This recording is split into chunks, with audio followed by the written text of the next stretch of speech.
Dans la rédaction, on est plusieurs à avoir eu des coups de téléphone en disant: «Il s'est passé quelque chose sur le Cupidon Tour». Certains artistes nous l'ont dit: «Mais quand est-ce que vous sortez l'affaire Slimane?» On dit même que vous avez des pressions pour ne pas sortir ça. Slimane, clairement, boude Le Parisien à ce moment-là. Il a ordre de ne pas nous adresser la parole. Emmanuel Marolle, tu es chef du service culture du Parisien. Benoît d'Aragon, tu es reporter dans ce service. Avant d'en venir aux deux plaintes dont fait l'objet Slimane, Emmanuel Marolle, il faut rappeler pourquoi cette affaire fait autant de bruit aujourd'hui. Slimane, qui a 35 ans, Slimane, c'est l'une des plus grosses stars aujourd'hui en France. Oui, c'est un des artistes les plus populaires depuis plusieurs années, depuis qu'il a gagné l'émission The Voice. Il a sorti 3 albums qui ont plutôt bien marché, qui se sont vendus à peu près entre 200 et 300 000 exemplaires. Et puis, il a surtout connu un vrai triomphe en duo avec sa copine Vita. Ils ont fait un album ensemble qui s'appelle Versus, qui est sorti en 2019 et qui, lui, s'est vendu à 1 million d'exemplaires. C'était la plus grosse vente de l'année à ce moment-là. Qu'est-ce qu'on sait d'abord de son enfance? Il est né le 13 octobre 1989. Il a grandi à Chelles, en Seine-et-Marne, dans une famille où il y a 2 sœurs et un frère. C'est lui l'aîné. Et ses parents, sa mère s'appelle Zaya. Elle a été vendeuse et puis après, elle a quitté son travail pour s'occuper de ses enfants. Et puis aussi, elle a des problèmes de santé. Elle perd la vue. Elle a des problèmes de cécité. Son père, lui, est commerçant et donc voilà, il a grandi dans cette famille où la musique était quand même un petit peu présente. Oui, il a toujours voulu chanter, hein, c'est son Ouais, rêve depuis le début. en fait, il en a parlé assez rapidement à ses parents. Il a même eu une révélation. Il regardait l'émission Graines de Star sur M6 à l'époque et il a vu un jeune chanter et il a dit à ses parents: «Mais c'est ça que je veux faire dans la vie». Donc ses parents étaient un petit peu surpris. Il raconte qu'il leur a chanté tout de suite ce soir-là une chanson de Jean-Jacques Goldman avec la voix qu'il avait quand il était ado. Et sa mère a été assez séduite tout de suite et il lui a dit: «On va t'aider, on va essayer de faire quelque chose». Donc elle l'a inscrit assez rapidement à une chorale gospel. Et il avait une voix, mais ses débuts ont été difficiles.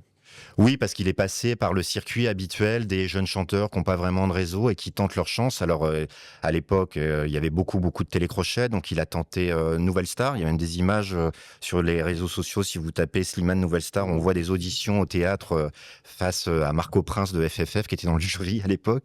Il a tenté X Factor, qui est une émission qui a disparu, Popstar aussi. Et puis il chantait aussi dans des cabarets parisiens avec tout ce que ça a de plus ingrat. C'est-à-dire que il dit lui-même que parfois il s'est retrouvé à chanter devant 2 personnes qui s'en foutaient à 3 heures du matin, quoi. Benoît, en 2016, Slimane participe à la grande émission de télécrochet de TF1 The Voice et il brille d'entrée. Ah oui, cette fois-ci, il percute tout de suite. Il arrive avec un petit bonnet noir. Il chante une chanson de Vita, déjà. C'est les auditions à l'aveugle de The Voice. Et là, les 4 coachs se retournent.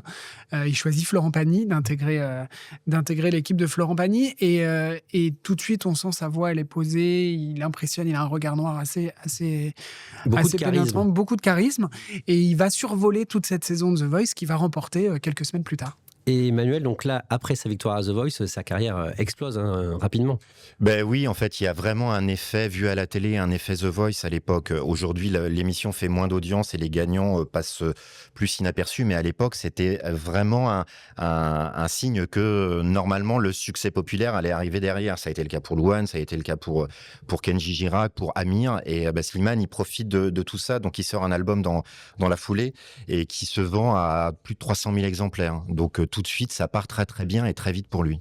Et Benoît, donc Slimane, en 2023, il se lance dans une grande tournée en France, une cinquantaine de dates dans les grandes salles et les zéniths. À quoi ça ressemble un spectacle de Slimane sur scène? Ah, c'est vraiment une très grosse production. On y est allé à Bercy et on a été très surpris. Il y a une espèce de plateforme qui tient par des câbles du plafond. Il commence debout sur cette plateforme avec des grandes ailes en aluminium, comme ça, il chante ses chansons. Alors, il pleure beaucoup, hein. Slimane, c'est l'émotion à fleur de peau. Il a la larme facile. Il est très fier, évidemment, de se retrouver à Bercy. Le public est acquis à sa cause. Et le public assez varié, d'ailleurs. Il y a des enfants, il y a des personnes qui ont l'air d'être des retraités. Enfin, voilà, un public assez cosmopolite, assez varié dans les âges. Et puis, surtout, il y a ce final qui est très impressionnant où il se soulève dans les airs. Il a 2 câbles qui le tiennent et il se soulève, il traverse la fosse comme ça, comme fait la chanteuse américaine Pink, C'est pareil, sur scène, elle fait toujours ça. Et donc voilà, il survole la fosse avec des câbles comme ça, c'est très impressionnant. Et puis évidemment, il y a Vita en guest star, qui est son âme sœur, sa copine. Et ils chantent quelques chansons ensemble, puisqu'ils ont un album de duo qu'ils ont fait ensemble qui a très bien marché. Tu parles de l'émotion qu'il y a dans ces spectacles. Lui-même, il a donné pas mal d'éléments sur sa vie. Par exemple, quand il était petit, il souffrait de surpoids, c'est ça? Oui, en fait, il a dit qu'il avait eu du mal à se débarrasser des rondeurs de l'enfance. J'ai une jolie expression, mais pour expliquer que ça a été très très dur pour lui. En fait, il a été vraiment en surpoids. Il a été jusqu'à 130 kilos quand il était adolescent. Et ça a été un combat et un mal-être pour lui. Et on imagine que la musique qu'il a développée et qu'il a voulu faire au fil du temps, comme ça l'a beaucoup aidé. Ça peut expliquer pourquoi beaucoup de ses fans sont vraiment en empathie avec lui, quelque part. Oui, il y a un effet miroir, et puis c'est un gamin qui a galéré, qui connaissait personne, c'est pas un fils d'eux, il s'est fait tout seul, et puis au talent, et puis il a une voix incroyable. Slimane, il a vraiment une très jolie voix, et il est extrêmement populaire. Allez à ces spectacles et vous vous rendrez compte qu'il y a du monde, et que c'est une petite France à chaque fois quand il se déplace. Et à cette période, donc pendant sa tournée qui s'appelle le Cupidon Tour, il est au centre de l'attention, donc fin 2023, aussi parce qu'il vient d'être choisi pour représenter la France au concours de l'Eurovision 2024. Oui, le France Télévisions, tous les ans, cherche un chanteur pour représenter la France à l'Eurovision. Ça faisait déjà plusieurs fois que son nom était évoqué comme les candidats potentiels, les candidats possibles. Et donc, il est choisi. On l'apprend en novembre 2023. C'est un chanteur très populaire. Il a une très jolie voix. Donc, on se dit, bon, il peut se passer quelque chose. On découvre la chanson, Mon amour, qui est une chanson qui est pas mal, qui est assez entêtante, un beau crescendo. Comme il a une voix puissante, la fin, ça envoie, quoi. Il se passe quelque chose. Et donc, on se dit, pourquoi pas. La France avait été deuxième quelques années avant avec Barbara Pravi, avec la chanson Voilà, voilà, voilà qui je suis, qui était une très jolie chanson aussi. Donc, on se dit, pourquoi pas. Peut-être que cette année, la France a ses chances. Et ça, c'est qui décide de ça? C'est France Télévisions, c'est ça, hein? C'est France Télévisions qui l'a choisi. Tous les ans, il y a des personnes qui viennent gratter à la porte pour proposer des chansons. Il faut trouver un bon artiste et une bonne chanson. Et Slimane a l'air de cocher les deux cases. Donc on a un artiste au sommet de sa carrière qui s'apprête à représenter la France au concours de l'Eurovision 2024 au mois de mai en Suède. Et là, toi, Benoît, au début de l'année 2024, en janvier, tu entends parler d'accusations de harcèlement sexuel qui visent Slimane. Tu entends parler de quoi au départ? Alors en fait, c'est dans la rédaction, on est plusieurs à avoir eu des coups de téléphone en disant il s'est passé quelque chose sur le Cupidon Tour. On a des sources qui viennent du côté de la musique, d'autres plutôt du côté de la télévision, des médias. Donc on se dit, bon, ça a l'air d'être la même information qui circule. Dans ces cas-là, comme parfois on nous envoie des informations qui s'avèrent être totalement fausses, on commence à savoir si tout ça est possible, si Slimane a déjà eu des comportements problématiques, est-ce que ça surprend les gens qui le connaissent depuis longtemps. On s'aperçoit que tout ça est possible, mais on se heurte à un mur, c'est-à-dire qu'on n'arrive pas d'abord, dans un premier temps, à trouver la victime qui est la personne qui aurait eu des problèmes avec Slimane. Et puis, tout l'entourage du chanteur fait bloc pour protéger le chanteur. Et donc, on n'arrive absolument pas à avoir d'infos au cœur du clan Slimane. Et oui, et donc l'homme qui se plaint du comportement de Slimane, à ce moment-là, il ne veut pas porter plainte. Il ne porte pas plainte, c'est ça? Alors, on finit par l'identifier, on finit par entrer en contact avec lui et avec son entourage. Et très vite, on nous explique qu'il ne veut pas porter plainte et qu'il ne veut pas non plus témoigner. Et c'est vrai qu'aux Parisiens, si on n'a ni plainte, ni personne qui est capable de témoigner à visage découvert, ça rend... c'est impossible de sortir une information si on n'a ni l'un ni l'autre. Alors Emmanuel, c'est un autre journaliste de ton équipe, donc du service culture du Parisien, qui identifie en effet l'homme qui se plaint des agissements de Slimane. Il s'appelle Éric Bureau, spécialiste Absolument. musique au Parisien. Est-ce que tu peux nous raconter comment il fait pour trouver la bonne personne? En fait, parmi les premiers éléments qu'on a, c'est que a priori, il y a eu des problèmes sur la tournée de Slimane, à tel point que des techniciens auraient quitté la tournée, auraient décidé de ne plus travailler avec lui et de ne plus travailler sur ses concerts. Donc, ça permet déjà d'avoir un premier élément. Donc, on commence à essayer de chercher du côté de la régie technique, des techniciens. Et Éric Bureau, qui est donc le journaliste musique de notre service et qui a énormément de réseaux dans ce milieu-là, finit par identifier la société en question.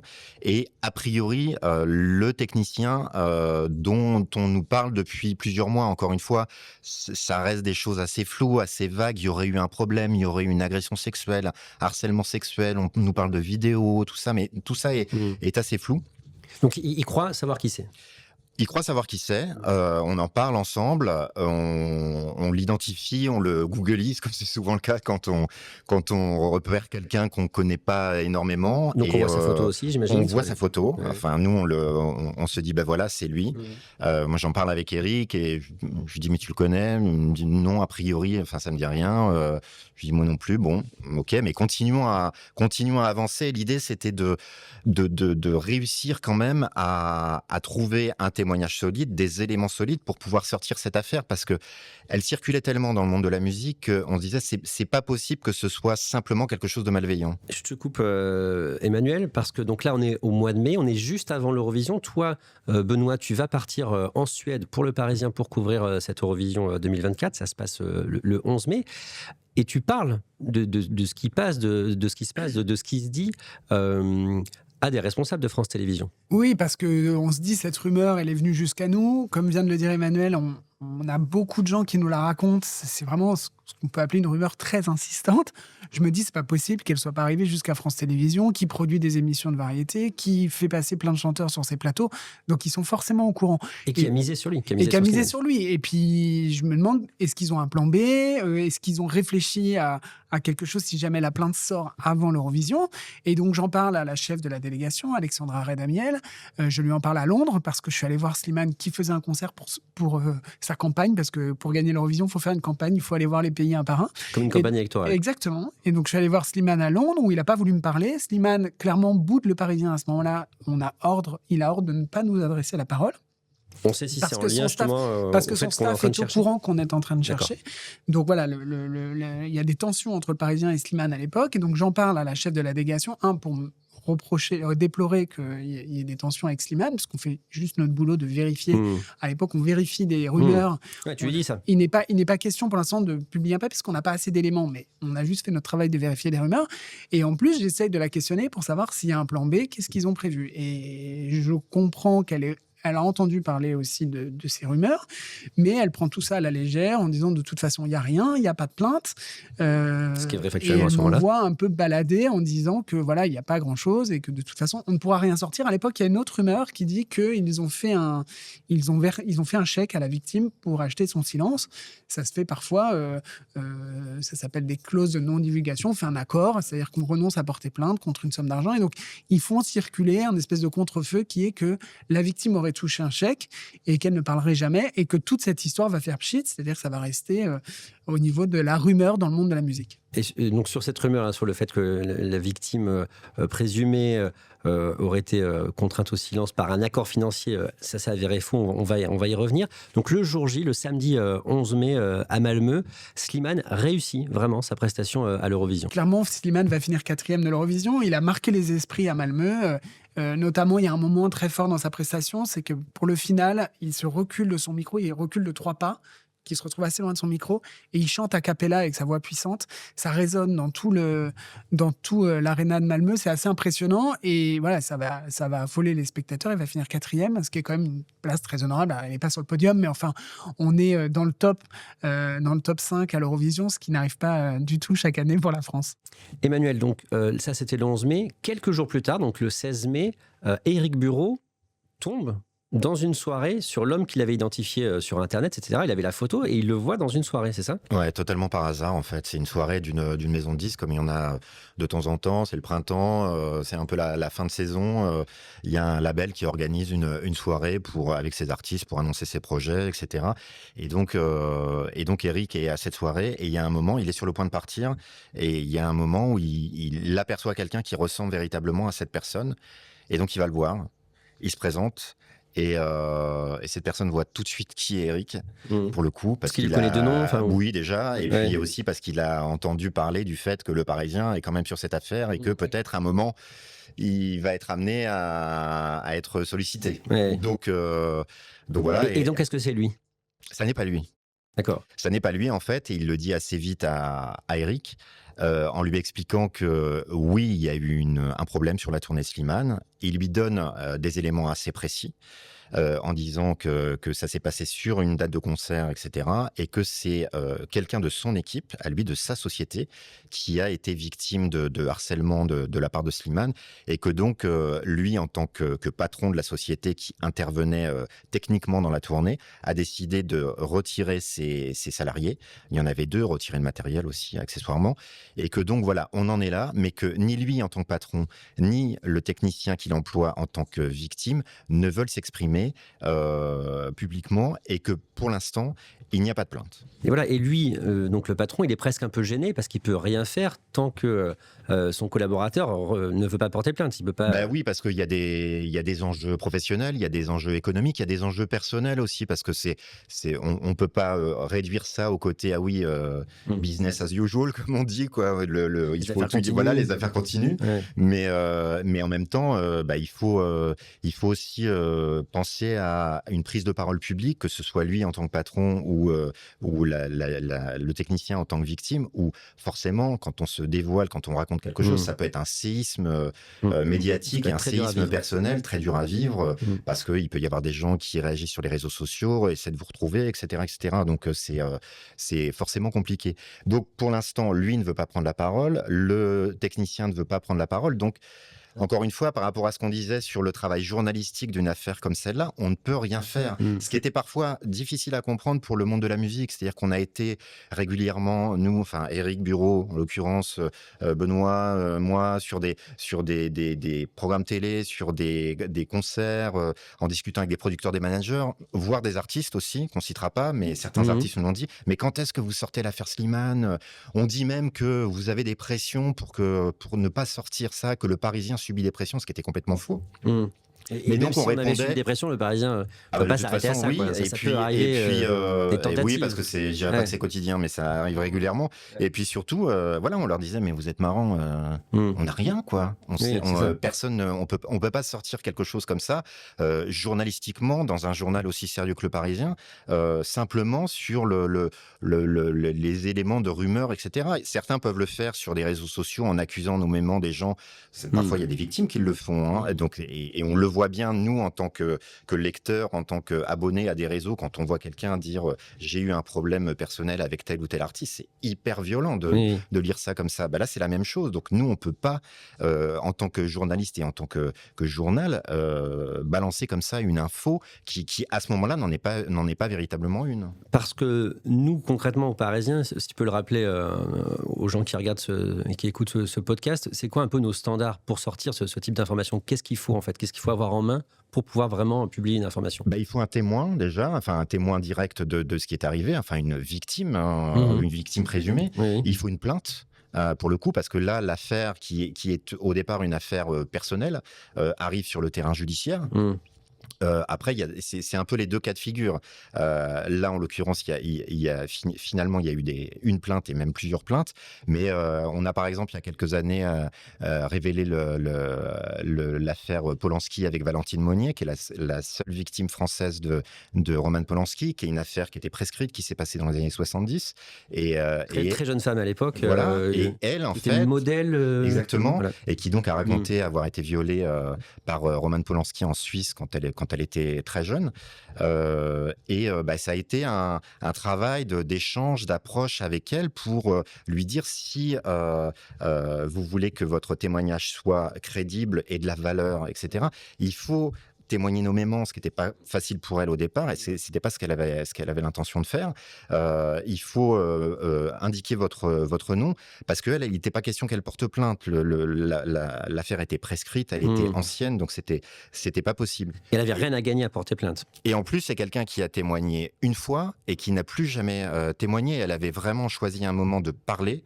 Ça a été quelque chose qui a été repris dans le monde entier, parce qu'évidemment, Roman Polanski est connu partout dans le monde. Et après, Valentine Monnier ne s'est jamais exprimée. Et nous, on a fait tout un travail d'enquête autour de son témoignage, où Catherine Ball, qui est la journaliste cinéma qui a sorti cette affaire, est allée rechercher des témoins de l'époque qui soit ont été cités nommément dans le récit, soit ont été cités anonymement, mais par contre avaient fait des attestations en disant s'il y a un procès, on sera prêt à venir témoigner devant un tribunal. Roman Polanski, à l'époque, avait dit qu'il allait attaquer le journal, et évidemment, compte tenu de tous les éléments qu'on avait, il n'a jamais attaqué le Parisien. Et donc, au stade où on en est de l'histoire, la personne qui se plaint, le technicien donc, qui se plaint de Slimane n'a pas envie de porter plainte, on peut le comprendre. Est-ce qu'il y a un côté, est-ce qu'il avait peur, quelque part, de se griller, comme on dit vulgairement, de se griller avec la profession? Bah, il y a forcément de ça parce que à la fois il y a des gens qui vont dire oh oui il faut le dire etc. Puis à un moment quand les choses sortent bah, c'est courage fuyons. Donc il y avait quand même ce risque-là. C'est quelqu'un qui travaille depuis un certain temps dans le monde de la musique. À la fois on a l'impression que le monde du disque, la musique, des concerts est un milieu très très vaste. Et en fait c'est un petit milieu finalement. Il n'y a pas énormément de sociétés qui travaillent sur les gros concerts. Il n'y a pas énormément de tourneurs qui travaillent avec des gros artistes comme Slimane. Et donc, bah, en gros, même si on cite pas son nom, quelque part, tout le monde connaît dans le monde de la musique de qui on parle dans cette affaire. Emmanuel, l'été passe, Slimane s'apprête à faire une nouvelle fois l'actualité au mois de novembre parce qu'il est nommé aux Energy Music Awards dans 2 catégories. Ça va se dérouler à Cannes. Et une petite semaine avant l'événement, Éric Bureau, donc le spécialiste musique du Parisien dont on parlait, a des nouvelles de ce patron avec qui il avait parlé dans une soirée. Oui, en fait, il se passe quelque chose au moment des Energy Music Awards, c'est-à-dire que le technicien qu'on avait donc identifié, mais encore une fois, qui ne voulait absolument pas parler, son patron non plus, mais avec qui on était toujours en contact, prennent assez mal le fait qu'il voit arriver les Energy Music Awards et que, encore une fois, Slimane, on va lui dérouler le tapis rouge, c'est le cas de le dire, hein, ça se passe au palais du Festival de Cannes, qu'il va être particulièrement mis en avant sur TF1, c'est un artiste TF1, qu'il est nommé dans 2 catégories importantes, l'artiste francophone de l'année, la chanson francophone de l'année, qu'il y a des bandes annonces qui tournent, on le voit, etc. Et à un moment, ça c'est trop pour la victime, voilà, le plaignant. Et il se dit là, en fait, j'en ai ras le bol. Et donc, il a porté plainte. Donc, je vais porter plainte et je vais porter plainte un petit peu avant les Energy Music Awards parce que je sais, enfin en tout cas c'est mon interprétation, mais je pense que c'est le cas, je sais que ça va pas passer inaperçu. Là pour le coup, ça va permettre vraiment d'avoir un écho considérable. Et donc, je ne sais pas si on peut le dire, mais du coup, là, on parle avec l'avocat de cet homme, j'imagine. Oui, Comme ça oui, que ça se en passe. fait, le suivi dont je parlais, que Éric Bureau a fait, porte ses fruits, si on peut dire. C'est-à-dire qu'à un moment, quand on veut médiatiser quelque chose, il y a un moment où on va s'adresser au journaliste qui est au taquet, comme on dit, sur une histoire, et qui a su attendre, à continuer à garder le contact avec les personnes concernées. Et à un moment, on lui dit, voilà, il va y avoir une plainte que vous allez pouvoir consulter. Alors justement, donc à partir de là, on a accès à la plainte. On va donc maintenant raconter ce que dit cet homme. On précise qu'il s'agit de son récit, de sa version des faits. D'après lui, les faits remontent au soir du dimanche 17 décembre 2023. Slimane vient de chanter à Saint-Étienne. La tournée va marquer une pause après les 6 premiers concerts, donc une pause pour les fêtes de Noël, tout simplement. Et une fête est organisée après ce concert. Oui, c'est ce qu'on appelle un after show en fait. C'est le dernier concert avant les fêtes de Noël. La tournée doit reprendre après, mais toute l'équipe qui a passé quand même pas mal de temps ensemble va se quitter pendant quelques semaines. Donc voilà, c'est l'histoire c'est un peu la fête de fin d'année quoi. Donc voilà, il y a une fête dans les loges, on picole un peu, on danse, on rigole, etc. Et donc dans ce cadre-là, le technicien raconte dans sa plainte que Slimane s'approche de lui, qu'il le plaque contre un mur, qui passe sa main derrière lui et qui lui susurre à l'oreille des propos à caractère sexuel sans aucune ambiguïté. C'est-à-dire qu'il a envie d'avoir une relation sexuelle avec lui. Donc le technicien en question lui dit une première fois que non, ça ne l'intéresse pas, qu'il est hétérosexuel, qu'il est marié, enfin voilà. Et Slimane insiste, l'entraîne dans sa loge pour discuter, s'expliquer avec lui. Le technicien y va parce que a priori, ils se connaissent de toute façon, il n'y a pas vraiment de raison que ça se passe mal. Il lui refait des propositions à caractère sexuel. Le technicien lui redit que non, que c'est pas la peine. Et après, il repart dans ce qu'on appelle le tourbus. Le tourbus, c'est une sorte de maison roulante où les techniciens et les artistes ont des couchettes, peuvent dormir d'une date à l'autre la nuit pour continuer à enchaîner les villes comme ça au fil de la tournée. Alors, donc justement, le technicien va en gros se coucher dans ce tourbus. Mais ce qu'il faut dire, c'est donc qu'il y a effectivement beaucoup de membres de l'équipe, mais dont le chanteur lui-même, Slimane. Oui, oui. Et donc Slimane, après, vient lui aussi dans ce tourbus, c'est ça? Oui, c'est ça. Lui, il rentre dans sa couchette, qui est plus grande, hein, puisque c'est l'artiste. Donc Statue mobile, voilà. ouais. Sinon, les autres couchettes, c'est un peu comme des couchettes de train de nuit, hein, Ouais. si on peut dire, pour les techniciens. Et donc, d'une couchette à l'autre, Slimane lui envoie des messages sur WhatsApp, très insistants, très brouillons. Enfin, c'est un peu, il le bombarde de messages comme ça toute la nuit. Enfin, ça dure plusieurs heures. Ou encore une fois, il insiste, ou il lui demande, même si éventuellement il y a peut-être pas quelqu'un d'autre qui pourrait être intéressé. Enfin voilà, c'est très très confus. Et au milieu de tout ça, il y a aussi des photos, il y a aussi des vidéos qui sont assez explicites aussi, où il y a des photos de ses fesses, il y a des photos, des vidéos où il se frotte de manière assez explicite contre son matelas, le matelas de sa couchette. Il mime un peu un acte Voilà, sexuel. exactement, il mime un acte sexuel. Donc voilà, et le technicien reçoit tout ça. Dans la plainte qu'on a pu consulter, il y a tous ces éléments-là qui sont indiqués et qui sont montrés. Et sur les vidéos, c'est censé être des messages qui s'effacent Oui, en fait, certain temps, c'est ça? c'est des vidéos instantanées, je ne sais pas comment les appeler, qui sont censées s'effacer à partir du moment où on les visionne une fois. Mais comme il y en a un certain nombre, le technicien en visionne quelques-unes. Et puis après, il dit c'est pas la peine que je visionne les autres, et il les garde. Ce qui fait que ça fait des preuves, et ce qui lui permet le lendemain, quand il en parle avec sa femme, de réaliser des captures d'écran qu'il a intégrées à la plainte. Donc là, tu contactes un manager ou le manager de Slimane. Qu'est-ce qu'il te répond? Rien.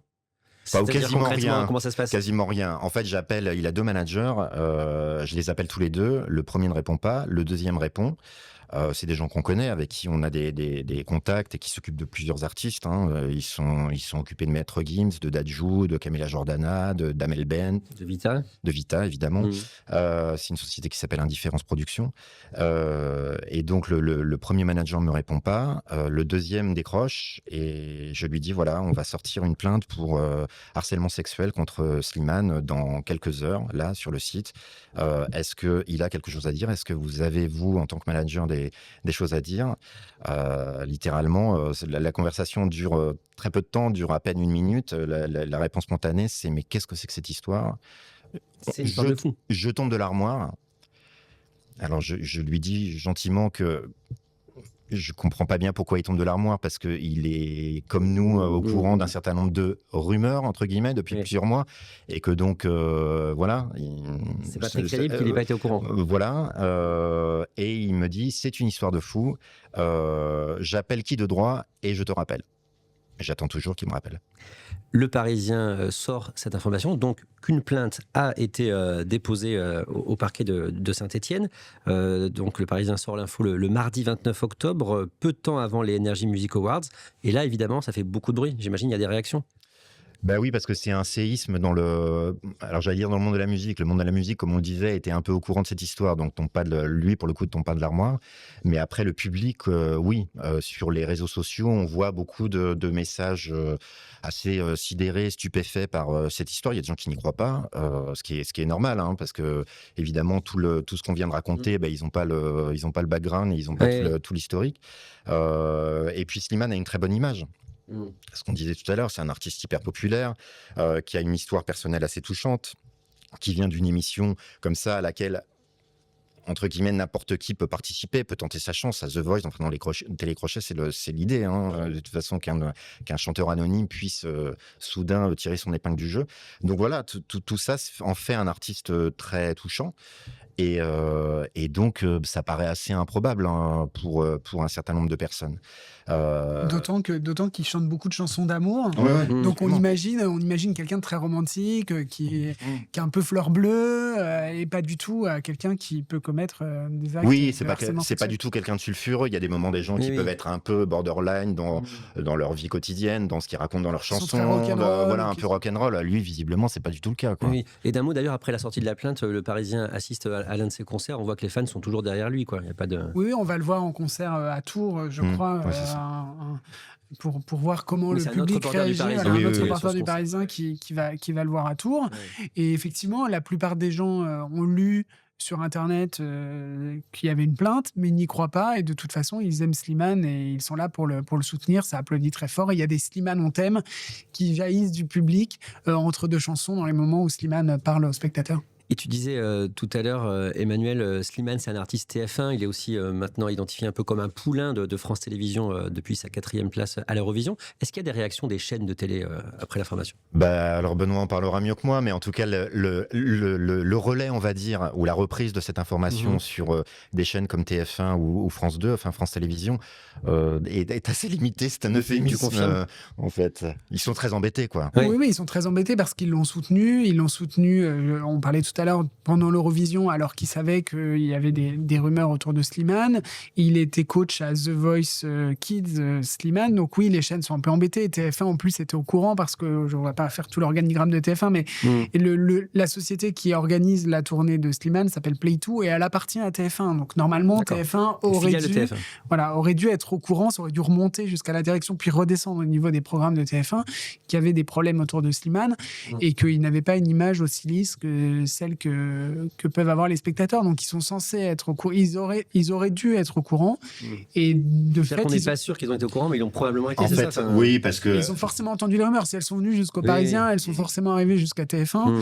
Et donc, ils auraient dû savoir. Ils ont un peu fermé les yeux. Ils ont continué de travailler avec lui. Après, que faire en même temps? Enfin, je veux dire, si je me mets à la place d'un dirigeant de chaîne, qu'est-ce qu'on fait quand C'est ces la plainte. artistes, Ce qu'on nous avait dit quand même beaucoup, c'est que tant qu'il n'y a pas de plainte, il continue de travailler avec les artistes. Oui. Et c'est pas une chaîne de télévision de sermonner son artiste, c'est à son manager, c'est à son entourage, c'est à sa famille. C'est pas un diffuseur de télévision de sermonner des artistes. Sachant que donc, encore une fois, on ne sait pas véritablement jusqu'où c'est remonté dans l'organigramme de TF1, mais Play2 Live, qui est donc la société de production qui produit les concerts de Slimane, a été tout de suite au courant, bien avant la plainte, qu'il y avait eu un souci avec lui, enfin en tout cas un souci présumé, mais le technicien en a fait part à Play2, puisque dans la première plainte, il y a des échanges de courriers entre Play2 et la société technique pour laquelle il travaillait, où on voit bien que les responsables de Play2 ont pris acte du fait que visiblement il y avait un souci, que la société technique voulait retirer ses salariés, retirer son matériel, etc.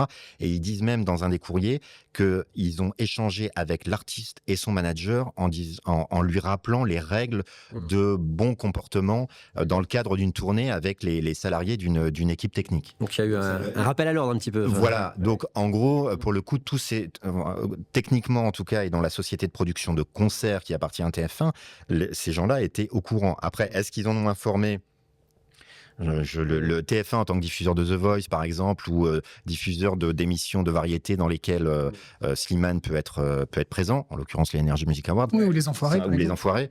Bon, ça, c'est autre chose. Oui, ça, on ne sait pas. Le vendredi 1er novembre, du coup, Benoît, Slimane est à Cannes au Palais des Festivals pour les Energy Music Awards, donc, et il est sacré artiste masculin francophone de l'année. Est-ce que tu peux nous décrire ce qu'il dit à la tribune quand il vient récupérer sa récompense? Il est très ému, Slimane, à la tribune, presque bouleversé, alors que c'est pas son premier Energy Music Awards. Donc son émotion, je pense, n'est clairement pas le fait d'être primé, mais c'est le contexte. D'ailleurs, il dit elle a une saveur particulière, celle-là. Donc c'est évidemment le contexte qui le bouleverse. Et il s'adresse à sa fille, à Esmeralda, en disant j'espère que quand tu vas grandir, tu seras fière de moi. Donc voilà, on sent que ce geste d'affection et d'amour qu'il reçoit du public, parce qu'au Energy Music Awards, ce sont les Français qui votent. Et donc voilà, ce geste d'amour le touche énormément dans ce moment où il est où il a vécu il doit affronter cette plainte qui est devenue publique. Et il y a un autre reporter du Parisien qui est vraiment dans les coulisses des Energy Music Awards, Kevin Boucher. Qu'est-ce qu'il raconte? Il raconte que quand il y a un grand silence au moment où on ouvre l'enveloppe pour donner le nom du gagnant, et quand le nom de Slimane est prononcé, le silence perdure, que les gens ont l'air quand même assez déçus que ce soit Slimane qui gagne. Mais en coulisses, on va le découvrir sur Instagram quelques minutes après. Il y en a une qui est aux anges, c'est Vita, qui se filme en train d'apprendre que Slimane est récompensé. Et elle exulte de joie, elle est trop contente pour son ami. Slimane, elle semble ne pas avoir pris la mesure de ce qui vient de se passer. Et donc, au tout départ, donc silence pesant quand il gagne, quoi. Ça veut dire qu'en gros, dans le milieu... les gens sont pas vraiment derrière Slimane. Ouais, quoi. Bah oui, puis c'est toujours la même chose. En plus, on le récompense, c'est-à-dire qu'on lui donne une récompense, c'est-à-dire on le met sur un piédestal alors qu'il est dans la tourmente. Glorifier des artistes au moment où on met en lumière des comportements dans la vie privée, c'est peut-être pas la chose à faire. Et d'ailleurs, entre le moment où La Plainte sort et l'Energy Music Awards, il y avait beaucoup de voix qui se faisaient entendre pour que Slimane n'y aille pas, en sachant qu'au Energy Music Awards, en général, ceux qui ne viennent pas, quand un artiste récompensé ne vient pas, c'est le deuxième qui remporte le prix. Donc voilà, beaucoup de gens espéraient que Slimane se passe de venir à Cannes. Emmanuel, je le disais au début de ce podcast vidéo, il y a maintenant donc une deuxième plainte dans cette affaire, une plainte déposée le lundi 18 novembre à Saint-Étienne, donc Saint-Étienne où se sont déroulés les faits allégués. Le Parisien en parle donc dès le lendemain, le mardi 19. D'abord, qu'est-ce qu'on peut dire du plaignant, qui lui aussi veut rester anonyme pour l'instant ? Le plaignant, c'est un technicien lumière qui travaillait sur la tournée. Qui pour l'instant ne veut pas révéler son identité. Pareil, c'est quelqu'un qui travaille dans le monde de la musique depuis pas mal de temps, qui est ce qu'on appelle un intermittent du spectacle. Donc il est payé, il a un contrat avec la société Play2Live dont on parlait, qui est le producteur de la tournée de Slimane, date par date, comme ça. Donc il était embauché par cette société pour les dernières dates de la tournée, dont cette date de Saint-Étienne fin décembre, qui était l'ultime concert. Donc les faits qui relatent dans sa plainte se sont passés dans la même soirée, lors de ce dernier concert à Saint-Étienne, dans cette fête d'après-concert où on danse, on picole un peu, on rigole, etc. Et donc le plaignant raconte qu'il est en train de danser, que Slimane s'approche de lui et lui dit « Dis donc, t'es bonne, toi ?» Donc lui, il est un peu surpris par ce que lui dit Slimane. Il essaie de s'en sortir par une pirouette. Slimane insiste, passe derrière lui, se serre contre lui. Il sent il sent son sexe en érection entre ses fesses. Donc il y a vraiment un acte d'agression sexuelle. Et au moment où Slimane essaie d'approcher sa main de son sexe, du sexe du technicien, là, le frère de Slimane, qui est son garde du corps depuis quelque temps, intervient, sentant qu'il va se passer un truc qui est pas possible publiquement. Et donc, il lui retire la main tout de suite et il s'adresse aux personnes qui sont autour, parce qu'il y a un certain nombre de personnes qui assistent à cette fête, et certaines avec le téléphone qui filment un peu comme ça à la volée et qui filment cette scène-là. Et le frère de Slimane dit tout de suite aux gens: tout le monde efface les vidéos, je veux qu'il n'y ait aucune trace de tout ça. Je ne sais pas exactement si tout le monde s'est exécuté, je ne sais pas s'il y avait énormément de monde qui filmait, mais en l'occurrence, en tout cas, ça, c'est mentionné dans la plainte. Et la plainte est bien déposée pour agression sexuelle, du coup, c'est pas harcèlement. Oui, pardon, je ne l'ai pas précisé, non, mais c'est pour agression sexuelle et tentative d'agression sexuelle. Et donc là, le technicien exfiltré, entre guillemets, par des collègues avec qui il travaille et qui lui disent: bon, viens, on se casse, on va dans le tourbus dont on parlait tout à l'heure. Donc l'affaire en reste là pour lui. Si ce n'est que après, il entend parler du fait que dans la même soirée, a priori, il y a eu un problème de harcèlement sexuel, donc qui correspond à la première plainte dont on a parlé tout à l'heure. Et donc, lui demande au moment où la tournée, a priori, va reprendre, en janvier, il demande un entretien avec Play2Live, donc avec ses employeurs qui sont censés le reprendre sur la tournée, et en leur expliquant ce qui s'est passé. Et là, ce qu'il raconte dans sa plainte, c'est qu'il a eu le sentiment que Play2Live a minimisé les faits, parce que ce qu'on lui a répondu, c'est quelque chose, pour citer précisément ce qu'il y a dans la plainte, c'est ça va les gars, ce qu'il a fait, c'est pas préjudiciable, c'est juste une fête. Ça a choqué. Oui, c'est assez surprenant, surtout que, encore une fois, chronologiquement, on sait qu'il y a eu une première affaire, que Play2, dans la première plainte, je parlais d'un courrier où ils indiquent qu'ils en ont parlé avec l'artiste, ils en ont parlé avec son manager, qu'il y a eu une petite mise au point en disant c'est pas, en gros, faut pas se comporter comme ça avec les équipes techniques. Donc là, oui, c'est un peu, ça va, c'est pas très grave. Si. Donc voilà, et il le mentionne dans la plainte. Nous, on a contacté Play2Live comme on l'avait fait pour la première plainte, pour savoir un petit peu ce qu'ils avaient à dire là-dessus. Pareil, pour l'instant, c'est silence radio. Donc il y a maintenant 2 plaintes qui visent Slimane. Une enquête préliminaire a été ouverte. Quelles sont les suites judiciaires possibles après ces 2 dépôts de plainte? En fait, il y a plusieurs possibilités. L'enquête préliminaire, comme son nom l'indique, c'est une façon d'aller un petit peu plus loin que les plaintes. C'est-à-dire que les plaintes, c'est des témoignages noir sur blanc. Ce qu'il faut, c'est entendre les plaignants, précisément, oralement, pour leur poser des questions. Parce qu'une plainte, c'est des faits ou des faits présumés qui sont écrits, mais les enquêteurs vont aller plus loin, vont aussi un peu tester la façon dont les plaignants réagissent. Et puis évidemment, entendre Slimane, Oui, pour savoir ce le qu'il a à dire confronter. sur tout ça. Hmm. Là, maintenant, il y a 2 plaintes. Donc, ce qu'on sait, c'est que le premier plaignant a été entendu par la PJ de Saint-Étienne, qui est en charge de l'affaire, par le procureur de la République de Saint-Étienne. Que maintenant, il y a une deuxième plainte, donc j'imagine qu'ils vont sans doute entendre le deuxième plaignant assez rapidement. Et puis après, on en arrivera à Slimane. La possibilité, c'est qu'il y ait une ouverture d'informations judiciaires pour aller plus loin, pour voir justement peut-être si, par exemple, il y a d'autres affaires, hein, on ne sait pas, si il y a des expertises psychiatriques, j'en sais rien, à faire.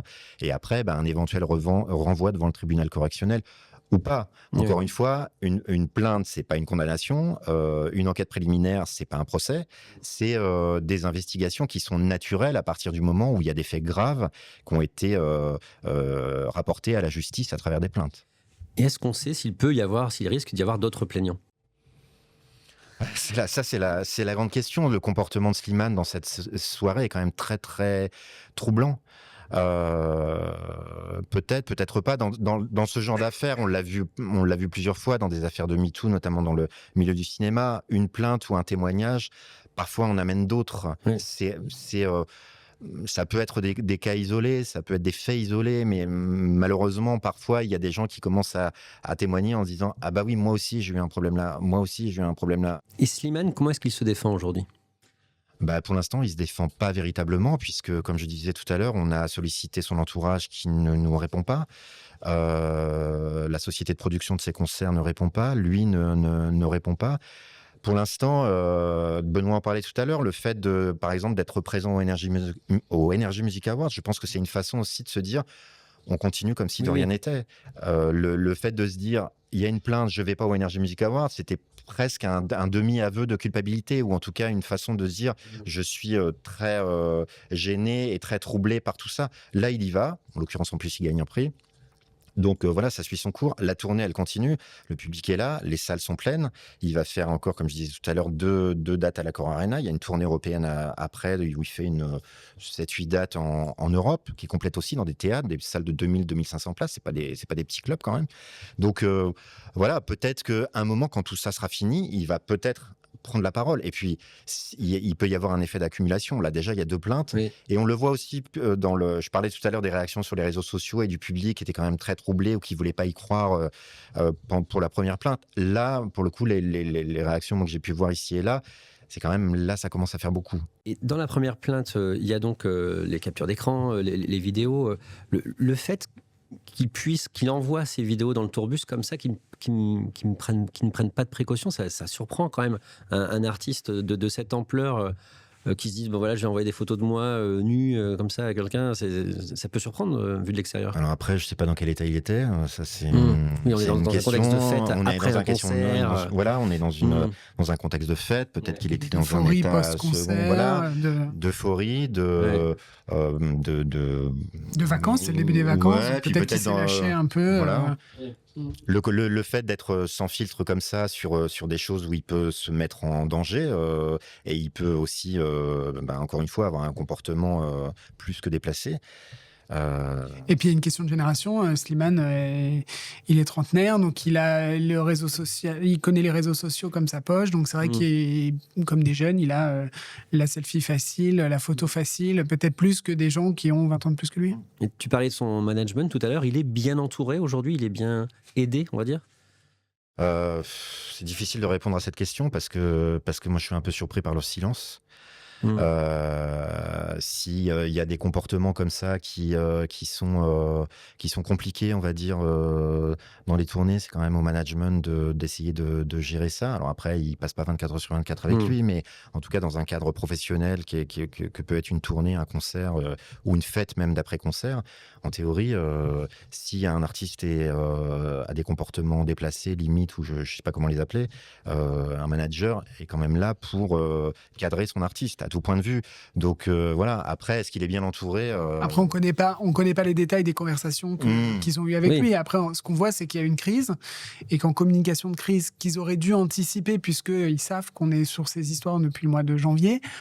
La communication de crise est assez erratique, avec des prises de parole qui ne sont pas maîtrisées et en tout cas de choses qui n'ont pas été anticipées. Et ce qu'on peut dire, parce que pour le coup Benoît l'a écrit dans le journal, c'est qu'au moment de l'Eurovision, ils ont quand même fait preuve d'arrogance, parce qu'ils savaient très bien qu'on était au courant de quelque chose, appelons ça une rumeur à l'époque. Et en gros, quand on voulait faire une interview avec Slimane, le suivre, comme on le fait à chaque fois pour tous les candidats de l'Eurovision chaque année, il y a des échanges de textos que tu as cités. En gros, disant, enfin je cite ça de mémoire, mais disant on sait que vous cherchez quelque chose autour de Slimane, mais vous ne trouverez jamais. Voilà, donc il y avait une forme de... Parce qu'il n'y a rien. Parce qu'il n'y a rien, ça n'existe pas, etc. etc. Donc... plutôt que d'être peut-être dans un truc plus au lieu de faire profil bas ou profil bas. C'est vrai que le sentiment qu'on a eu, c'est plutôt que de faire profil bas et de mettre en place des stratégies si jamais la plainte sortait avant l'Eurovision ou juste après. On avait l'impression que tout ça leur passait haut, qu'ils étaient assez suffisants, assez sûrs d'eux et assez méprisants, ce qui n'est sans doute pas ce qu'il fallait faire. Enfin, moi, c'est pas ce que je ferais si j'avais un artiste à gérer. Voilà, donc aujourd'hui la communication, elle est inexistante en fait. Donc voilà, ils essaient a priori de ce qu'on entend, d'essayer de faire circuler des rumeurs sur notamment le premier plaignant. Voilà, sur la façon dont il a attendu avant de porter plainte, etc. Oui, on l'a évoqué tout à l'heure, les rumeurs comme quoi son silence aurait été acheté, ça a été totalement démenti par l'enquête suite à la première plainte. Oui, et puis de toute façon, il l'a mentionné dans la plainte, le premier technicien, en disant j'ai vent du fait qu'on dit qu'on a acheté mon silence, etc., ce qui est évidemment complètement faux. Et d'un mot, on sait dans quel état d'esprit ils sont aujourd'hui, les plaignants, comment ils vont ? Ils se protègent beaucoup, pour le coup, parce que nous, on a demandé s'ils voulaient à un moment nous rencontrer, témoigner publiquement. Pour l'instant, ils ne sont pas du tout là-dedans. Ils sont vraiment dans le combat et la plainte pénale et le combat judiciaire. C'est-à-dire que, encore une fois, ils savent que ça peut être compliqué pour eux à gérer publiquement, médiatiquement. Donc, ils se protègent et ils veulent surtout pas apparaître. Merci Emmanuel Marolles, merci Benoît d'Aragon. On va bien sûr suivre les développements de cette affaire dans Le Parisien. Vos articles qui ont déjà été écrits sur le sujet sont bien sûr à retrouver sur leparisien.fr.